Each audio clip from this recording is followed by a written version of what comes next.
Indignés par les mauvais traitements dont ils étaient toujours l'objet, les juges de paix de la République ont décidé en 2017 de créer leur propre outil de combat en vue de briser le carcan de la discrimination qui les maintenait dans une situation dégradante et honteuse. Cet outil s'appelle Association des juges de paix haïtiens. Ce syndicat a obtenu sa reconnaissance légale en 2018. La création de la JIFA répondait à une nécessité accrue de faire entendre la voix des juges de paix qui constituent plus de 50% de la magistrature et qui, en raison de leur statut, font face à des difficultés spécifiques.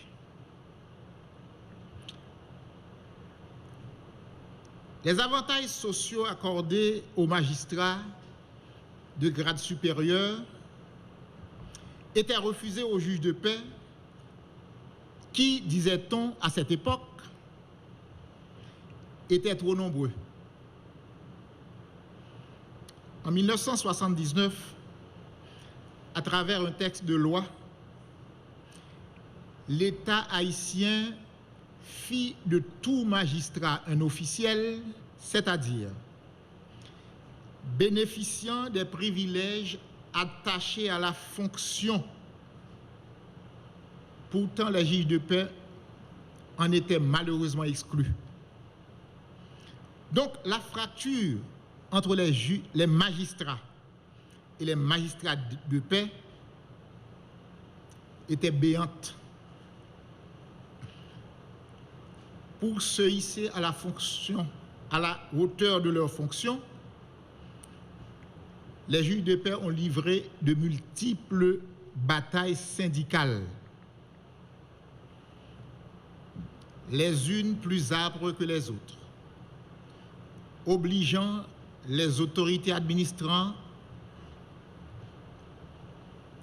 le pouvoir judiciaire à délier un tant soit peu les cordons de la bourse, reconnaissant ainsi à tous les juges de paix les privilèges inhérents à la fonction de magistrat. Lorsqu'il me fut informé de l'obligation de prendre parole en cette occasion, j'ai considéré deux choses. La première, ne pas pouvoir me présenter en raison d'un calendrier de rendez-vous extrêmement serré, mais comme vous pouvez le constater, la cause de la magistrature haïtienne prend toujours le dessus dans la liste de mes priorités et la cause des juges de paix en particulier. Ce n'est que peu dire que d'admettre que les juges de paix constituent l'essence de la magistrature haïtienne. Dans cette même veine, vous représentez le noyau incassable de l'Association nationale des magistrats haïtiens.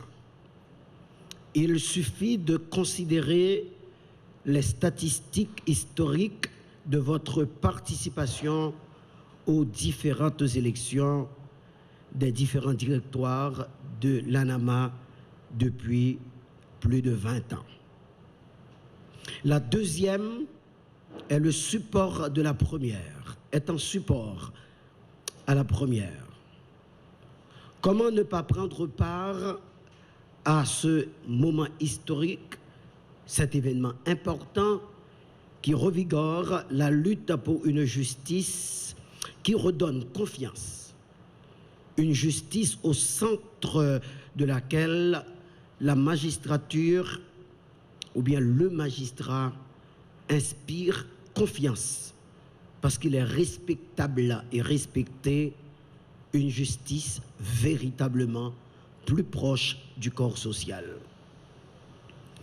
L'association des juges de paix haïtiens à JUFA, à mes yeux, doit symboliser tout cela. Les indicateurs sont maintenant au vert. Cela dit que les choses, pour le moment, vont dans la bonne direction, en dépit que ça va mal pour le pays. L'association des juges de paix vient de franchir un premier niveau de sérieux public en élisant de manière démocratique son premier directoire, et nous insistons, un premier niveau.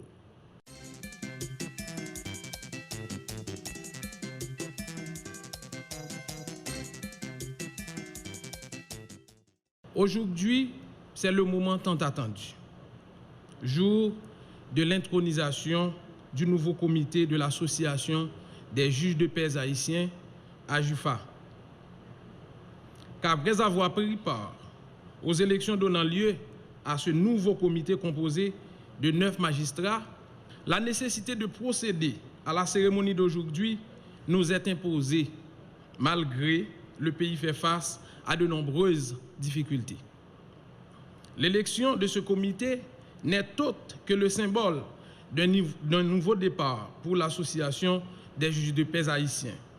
Toutefois, la gratitude exige un remerciement spécial à tous ceux ayant consenti la nécessité de mettre au service des juges de paix haïtiens, la magistrature en particulier et le pays en général, cette structure associative qui participe depuis son existence à la grande lutte pour de meilleures conditions de travail pour les magistrats. Conseiller Nader désire le jeune magistrat dont son passage fait tache d'huile comme représentant des juges de paix au CSPJ mérite gratitude. Que grâce à son dévouement, attitude et aptitude, il a supporté les revendications des juges de paix jusqu'à imposer envers eux le respect et reconnaissance dans le système, ce qu'ils n'avaient pas autrefois. Magistrat Alexis Michel, le modeste et l'infatigable président sortant, qui par son caractère a su toujours assurer une certaine tranquillité d'esprit quand ça semble être chauffé ça et là. Que grâce à lui et son équipe, la viabilité de la JUFA est assurée malgré les problèmes de part et d'autre, jusqu'au passage du flambeau d'aujourd'hui à une nouvelle équipe qui aura pour mission de redynamiser cette structure associative. En présence de tous ceux ici présents dans cette enceinte, familles, autorités judiciaires et autres, le nouveau comité a pris l'engagement de servir avec brio, loyauté et détermination la corporation des juges de paix haïtiens, la magistrature en particulier et le pays au cas où le besoin se présente à l'avenir. Sachez que la liberté d'association reste jusqu'à présent une garantie de la Constitution du 29 mars 1987 en ses articles 31 et suivants. En tant que syndicalistes, nous sommes investis du pouvoir de réclamer du bien-être pour nos pairs, la corporation à laquelle nous appartenons tous. Œuvrer pour la protection du système judiciaire nous est imposé comme un devoir. Travailler pour une justice capable de répondre aux besoins de la population nous est une préoccupation à laquelle nous resterons toujours accrochés. Ainsi, de grands chantiers nous attendent. Aux côtés de l'ANAMA, du RENAMA, de l'APM, du CHEFEJ, COMAD, ANAG et j'en passe. Le premier serait d'exiger des changements structurels pour un CSPJ plus prolifique, update et à l'écoute des revendications des acteurs du système judiciaire. Le deuxième serait d'exiger des avantages sociaux pour les juges et de bons conditionnements de leur espace de travail. Enfin, un remerciement spécial à la commission électorale qui a fait un travail colossal et aux juges de paix votants des 18 juridictions de la République qui nous ont permis d'être ici aujourd'hui à la tête de la JUFA et à tous ceux ayant fait le déplacement malgré les problèmes d'insécurité dont nous confrontons tous dans le pays. AJUFA vous remercie et souhaite recevoir vos conseils, suggestions et supports dans l'accomplissement de ces œuvres combien méritoires pour l'avenir.